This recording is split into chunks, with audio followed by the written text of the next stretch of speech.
সর্বপ্রথমে আমি এই ছবির পরিচালক জনাব বদিউল আলম খোকনের বড় ভাইয়ের মৃত্যুতে শোক প্রকাশ করছি এবং সমবেদনা জ্ঞাপন করছি। উপস্থিত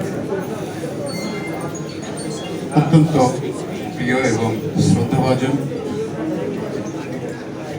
আবুল হায়াত শেখ, উপস্থিত আছেন দিলারা জামান, আমাদের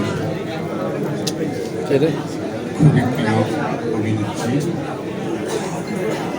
এই ছবির কলাকুশলী, বাংলাদেশ চলচ্চিত্র প্রযোজক পরিবেশক সমিতির সাবেক সাধারণ সম্পাদক শামসুল আলম, আতিকুর রহমান লিটন এবং ফিল্ম ক্লাবের নবনির্বাচিত সভাপতি নজরুল ইসলাম খান সহ উপস্থিত ইলেকট্রনিক্স মিডিয়া, প্রিন্ট মিডিয়া এবং ইউটিউবার ভাইদের সবাইকে শুভ সন্ধ্যা।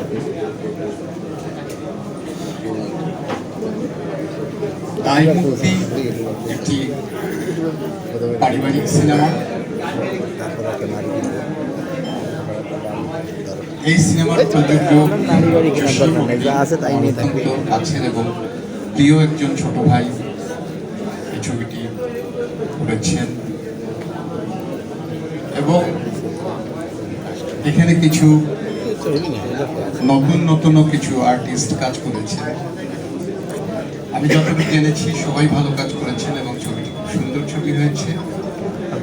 আমরা শুধু একটা কথাই বলি, যেহেতু আমরা প্রযোজক এবং প্রযোজক সমিতি নিয়ে আমরা সবসময় কথা বলি, আমাদের প্রযোজকদের স্বার্থে কথা বলি, সেই জন্যই বলছি যে আমাদের জসিম যে ছবিটি নির্মাণ করেছেন সেই ছবির জন্য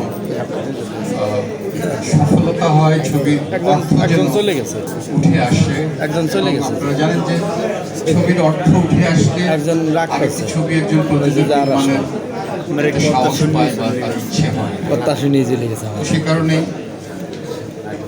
আমরা দোয়া করি, আমরা আশা করব ছবিটি ভালো যাবে এবং দর্শকদেরও বলবো যে ছবিটি একটি পারিবারিক সেন্টিমেন্টের ছবি, আপনারা হলে এসে ছবিটা দেখবেন সবাই। আবারও শুভেচ্ছা এবং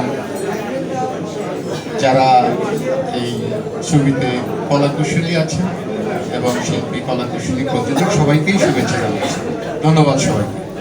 ধন্যবাদ।